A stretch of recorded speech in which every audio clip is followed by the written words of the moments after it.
मित्रांनो, शेतामध्ये कालच्या पावसामुळे झालेले अतोनात नुकसान. अख्खा शेतामध्ये पाणी, पूर्ण कपाशीचे क्षेत्र आहे का, पूर्ण कपाशीचे क्षेत्र पाणी.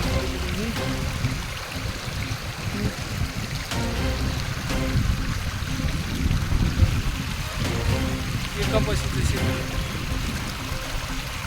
होत्याचं नव्हतं झालं. एवढे हजारो रुपये खर्च करून शेतकऱ्याच्या पदरी शेवटी निराशाच झालेली आहे.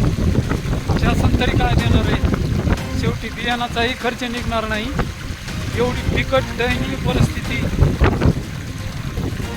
1 तारखेच्या 1 सप्टेंबरच्या पावसामुळे झालेली आहे. मायबाप शेतकऱ्यांनी एवढीच विनंती आहे की शेतकऱ्यांना काही झालेली नुकसान आहे ती शेतकऱ्यांना पंचनामे करून मिळून द्यावी, एवढीच शेतकऱ्यांची विनंती आहे.